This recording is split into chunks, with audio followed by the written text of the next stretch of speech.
وہ کہتے ہیں جی ہمیں یہ سمجھ نہیں آ رہی کہ ہم نے یہاں انویسٹمنٹ کرنی ہے اور ہم نے بات کس سے کرنی ہے جا کے. یعنی یہاں پہ طاقت کہاں پہ اوریجنیٹ کرتی ہے, کس جگہ جانا ہے, طاقت کا منبع کیا ہے یہاں پہ.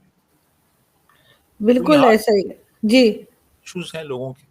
جی سر آگے. اکثر لوگ پوچھتے ہیں کہ پاکستان میں بات کس سے کی جائے. بالکل ایسا ہی لوگ جو ہے وہ کنفیوز رہتے ہیں اس سلسلے میں کہ گورنمنٹ سے بات کی جائے یا اسٹیبلشمنٹ سے بات کی جائے, کہاں جائے. لیکن سر ساتھ ساتھ ٹرکی کے جو یا ترکیہ کے جو پریزیڈنٹ ہے وہ بھی کل تشریف لا رہے ہیں پاکستان میں. ان کے لیے بھی بڑا ایک دھوم دھڑکا ہے, بڑی باتیں کی جا رہی ہیں. آج آ رہے ہیں 13 تاریخ سنا تھا. 12 ہاں 13. اچھا 12-13 اوکے. تو کیا امید ہے ان کے وزٹ سے, کس لیے مطلب یہ وزٹ ہے اور کتنا امپورٹنٹ آپ سمجھتے ہیں اس وزٹ کو؟ یہ ایک ہے جی high level strategic cooperation council, Pakistan Türkiye high level strategic cooperation council. یہ ہائیسٹ باڈی ہے جو کہ ہمارے دو ممالک کے درمیان جو بزنس میٹرز ہیں ان سے ڈیل کرتی ہے. تو اس کا 7واں اجلاس ہونا ہے. 6 پہلے ہو چکے ہیں, آخری جو ہے وہ فروری 2020 میں ہوا تھا. تو اب 5 سال کے بعد اس کا ایک اجلاس ہونا ہے یہیں اسلام آباد میں. تو اس کے لیے یہ آ رہے ہیں. یہ ایکچولی پہلے ملیشیا گئے, پھر انڈونیشیا گئے, پھر اب واپسی پہ یہ یہاں پہ آئے ہیں. تو اس میں بزنس لیڈرز بھی ہوں گے, اس میں انویسٹرز بھی ہوں گے, اس میں کچھ ٹریڈ باڈیز کے لوگ ہوں گے. وہ سارے آئیں گے اور پھر ان کو یہ دونوں جو یعنی طیب اردگان اور شہباز شریف یہ کو چیئر کریں گے اس H L high level strategic cooperation council کو, ایڈریس کریں گے اور اس میں دیکھیں گے کہ مزید کیسے ہم اپنے ٹریڈ ریلیشنز کو بہتر بنا سکتے ہیں. کیونکہ دونوں نے ایگری کیا ہے کہ ہم اپنا جو ٹریڈ والیوم ہے وہ $5 بلین تک لے کے جائیں گے, جو کہ اس وقت بمشکل $1 بلین ہے. تو یہ 5 بلین بڑا ایک ایمبیشس ٹارگٹ ہے. تو اس کو حاصل کرنے کے لیے کیا کیا ہمیں کرنا ہوگا, دونوں ملکوں کو کیا اسٹریٹجیز اڈاپٹ کرنی ہوں گی, وہ چیزیں ڈسکس ہوں گی اور کافی سارے ایم او یوز بھی سائن ہوں گے. جی سر یہ بھی کہا جا رہا ہے کہ کئی میں نے مطلب لوگوں کو دیکھا بات کرتے ہوئے, ویڈیوز دیکھی, لوگ یہ بھی بات کر رہے ہیں کہ یہ دونوں کنٹریز پاکستان اور ٹرکی جو ہے وہ بھارت کے بھی اگینسٹ ہیں یا ان کو بھی پسند نہیں کرتے یا ٹرمز ٹھیک نہیں ہیں. اس لیے بھی دونوں کنٹریز زیادہ کلوز رہتی ہیں کیونکہ ترکیہ کے جو پریزیڈنٹ ہیں وہ کشمیر کے بارے میں بھی کبھی کبھار اسٹیٹمنٹ پاکستان کے کہنے سے دے دیتے ہیں. کیا یہ وجہ لگتی ہے آپ کو کہ دونوں کنٹریز کی نزدیکیاں بڑھ رہی ہیں؟ نہیں, میرا خیال ہے کہ یہ پیورلی ایک بزنس ایک فوکسڈ ایک ان کا ٹور ہے, اور اس میں کوئی اس قسم کی کوئی جو ڈیفنس الائنس کے حوالے سے کوئی ایسی بات نہیں ہے. اس میں یہ پیورلی انویسٹمنٹ اپرچونٹیز دیکھیں گے, بزنس بالکل اپرچونیٹیز دیکھیں گے, اور ٹریڈ والیوم کو کیسے بڑھانا ہے اس پہ بات ہوگی. ہاں یہ ضرور ہوگا کہ اگر آپ نے کوئی ڈیفنس اکوپمنٹ منگوانا ہے ٹرکی سے تو ہو سکتا ہے اس کی بات ہو, انرجی پروجیکٹس پہ بات ہوگی, تو لیکن اس سے زیادہ نہیں. اس سے زیادہ نہیں ہے. لیکن سر آئی ایم ایف کا ڈیلیگیشن بھی پاکستان پہنچا ہوا ہے اور مختلف لوگوں سے ان کی ملاقاتیں چل رہی ہیں. پرائم منسٹر شہباز شریف صاحب جو ہیں ان سے بھی ملاقات ہوئی ہے. اب ہم کب تک سر یہ آئی ایم ایف کے چنگل میں پھنسے رہیں گے؟ کیا کبھی پاکستان نکل پائے گا یا اگلے 200 سال اور ہم نے یہی کرنا ہے کہ کبھی ورلڈ بینک اور کبھی آئی ایم ایف؟ دیکھیں جی, فی الحال تو کوئی امکان نظر نہیں آ رہا. گو کہ شہباز شریف صاحب کہہ چکے ہیں کہ جی ہم ان پہ جو اپنی ڈیپینڈنس ہے اس کو ختم کریں گے اور انڈیپینڈنٹ ہم ایک سٹیٹس اچیو کریں گے, لیکن بظاہر کوئی امکان نظر آ نہیں رہا. بلکہ اب تو وہ جو آئی ایم ایف ہے انہوں نے ہماری جو یہاں پہ جوڈیشری ہے اور باقی جو گورننس ہے اس کو بھی کلوزلی مانیٹر کرنا شروع کر دیا ہے. تو اب بات یہ ہے کہ آپ کیسے ان سے پیچھا چھڑا سکتے ہیں، جبکہ آپ $7 بلین کا آلریڈی آپ ایک ان کے ساتھ آپ کا ایک پروگرام چل رہا ہے. $1.1 بلین آپ لے چکے ہیں آلریڈی. ابھی آپ نے ان کی ایک اور قسط آپ نے لینی ہے. تو میرا خیال ہے کہ فی الحال تو کوئی امکان نظر نہیں آ رہا کہ آپ کی جو ڈپینڈنس ہے اس پہ وہ ختم ہو جائے گی. آپ کی تو بہت ہیوی ڈپینڈنس ہے، اور ان سے پیسے ملتے ہیں تو پھر دوسرے ملک بھی اپنے قرضے رول اوور کرتے ہیں اور اپنے قرضے دوبارہ سے وہ ری اسکیجول کرتے ہیں. ادروائز اگر IMF نہیں دے گا تو پھر نہ آپ کو سعودیہ دے گا، نہ آپ کو UAE دے گا. وہ تو ٹھیک ہے سر، لیکن سر پاکستان اکیلا نہیں ہے جو IMF اور ورلڈ بینک کے پاس گیا ہے، اور کئی دوسری کنٹریز بھی جاتی ہیں اور کہا یہی جاتا ہے. اگر ہم کسی سے بات کریں پاکستانی سے، وہ کہتے ہیں ارے جی تو IMF کس لیے ہے، تو ورلڈ بینک کس لیے ہے، باقی کنٹریز بھی لیتی ہیں. لیکن باقی کنٹریز کے لون لینے میں اور پاکستان کے لون لینے میں آپ کو کوئی ڈفرنس لگتا ہے؟ آپ کو لگتا ہے کہ ہماری مجبوریاں کچھ زیادہ ہیں؟ دیکھیں، لون تو امریکہ بھی لیتا ہے نا. لون تو بہت سے یورپین ملک جو ڈیولپڈ ملک ہیں وہ بھی لیتے ہیں. لون لینے میں کوئی برائی نہیں ہے. اصل چیز یہ ہے کہ آپ نے جو لون لیا ہے اس لون کی آپ نے کیا یوٹیلائزیشن کی ہے، اور آپ پھر کس طریقے سے وہ جو لون ہے اس کو آپ نے اسکیجول کیا ہے، اور پھر آپ نے وہ واپس کرنا ہے، اور پھر آپ نے گریجولی اپنی جو ڈیپینڈنس ہے وہ فورن لونز کے اوپر، جو ٹائرڈ لونز ہیں ان پہ کم کرنی ہے.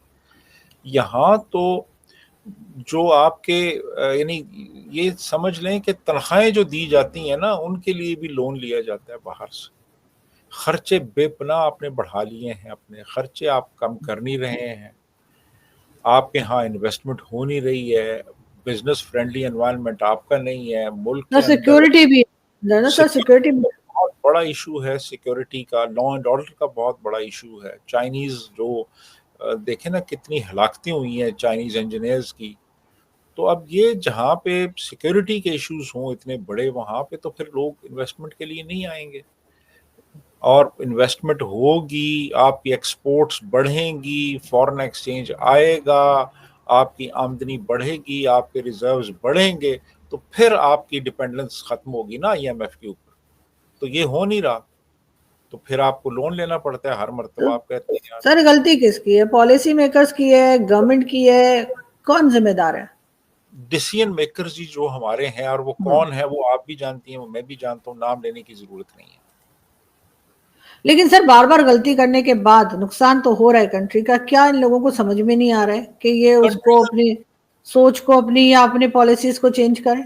نہیں، وہ ان کے اپنے انٹرسٹس پورے ہو رہے ہیں، ان کی فیسلٹیز ویسی کی ویسی ہیں، ان کی عیاشیاں، ان کے مزے ویسے کے ویسے ہیں. ان کو فرق نہیں پڑتا کہ ملک کے ساتھ کیا ہو رہا ہے کیا نہیں ہو رہا. وہ تو ریٹائرمنٹ کے بعد باہر جا کے مزے سے رہیں گے. وہ مسئلہ تو میرا اور آپ کا ہے نا جنہوں نے اس ملک کے اندر رہنا ہے. تو میرا خیال ہے کہ وہ ان کا جو اپنا انٹرسٹ ہے پہلے، ان کے جو انسٹیٹیوشن کا انٹرسٹ ہے وہ پہلے، اور باقی جو ہیں وہ پھر وہ 25 کروڑ لوگ دیکھ لیں کہ وہ اس کو فیس کریں. تو یہ مگر جی سر بہت سے لوگوں کا کہنا ہے پاکستان میں پبلک باہر نہیں آتی. اتنا کچھ ہوتا ہے، اتنا کچھ غلط ہوتا ہے، مہنگائی ہوتی ہے، لوڈ شیڈنگ ہوتی ہے، کیا کچھ ہوتا ہے، پبلک باہر نہیں آتی پروٹیسٹ کرنے. نا پبلک جو ہے وہ پبلک بھی بڑی ڈسلیوژن ہوئی ہے لیڈرز سے، اور لیڈرشپ کا بہت بڑا کرائسس ہے اس وقت پاکستان میں، بہت بڑا کرائسس. یعنی اس وقت ہمیں کون لیڈر ہے؟ اگر چلیں ہم عمران خان کو لیڈر مان لیتے ہیں. اب عمران خان جو ہے وہ بہرحال یعنی ایک بہت بڑی تعداد پاکستانی عوام کی وہ اس کو سپورٹ کرتی ہے، لیکن وہ جیل میں ہے اس وقت. اس کی پارٹی ٹوٹ پھوٹ کا شکار ہے، ان میں کوئی کسی قسم کی انڈرسٹینڈنگ، کوئی ہارمنی نہیں ہے ان میں. عمران خان کے بعد اگر آپ کو میں کہوں کہ آپ مجھے کچھ 3 لیڈرز کے نام بتا دیں PTI کے، تو شاید آپ نہ بتا سکیں مجھے. تو اب علی امین گنڈا پور کے پیچھے تو لوگ نہیں کھڑے ہوں گے نا جو خود بھاگ جاتا ہے، یا اس کے علاوہ وہ گوہر علی جو ہے وہ کبھی اس سے جا کے ملتا ہے، کبھی وہ کہیں اور چلا جاتا ہے، وہاں جا کے وہ ملتا ہے، پھر ادھر چلا جاتا ہے، پھر ادھر چلا جاتا ہے. پھر اور بہت سے لوگ ہیں جن کی صبح کی سٹیٹمنٹ کچھ اور ہوتی ہے، دوپہر کو کچھ اور کہتے ہیں، اور شام کو کچھ اور کہتے ہیں. اب اس قسم کے جو لیڈرز ہیں ان کے پیچھے تو لوگ اب نہیں آئیں گے نا. obviously. یعنی لوگ آئے تھے نا یہاں بلو ایریا میں، تو اب وہ جو لیڈ کر رہے تھے وہ دونوں سب سے پہلے بھاگے، وہ پھر گولیاں ماری گئیں. تو وہ لوگ اب دوبارہ کیوں آئیں گے؟ سیدھی سی بات. تو بات یہ ہے کہ لوگ تب آتے ہیں جب کہ ان کو لیڈ کرنے والے ان کے آگے ہوں، اور وہ ان کو استعمال نہ کیا جا رہا ہو، جو کہ زیادہ تر دیکھنے میں آیا کہ ان کو استعمال کیا جاتا ہے. استعمال کیا جاتا ہے. تو لوگ بھی اب سیانے ہو گئے، ان کو سمجھ آ گئی ہے یار کہ ہم تو جیلوں میں جائیں گے اور مارے کھائیں گے، اور ہمارے لیڈر بھاگ جائیں گے وہاں سے، اور پھر ہاتھ ملا لیں گے انہی لوگوں سے جن کے لیے مار کھائی ہوگی. بالکل ایسا ہی ہے، جن سے بالکل مار ایسا ہی. کھائی. بہرحال کوئی امید فوری طور پہ تو دکھائی نہیں دے رہی چیزیں سنبھلنے کی، لیکن دیکھتے ہیں آگے کیا ہوتا ہے. بہت شکریہ کہ آپ نے آج جوائن کیا. Thank you. Thank you.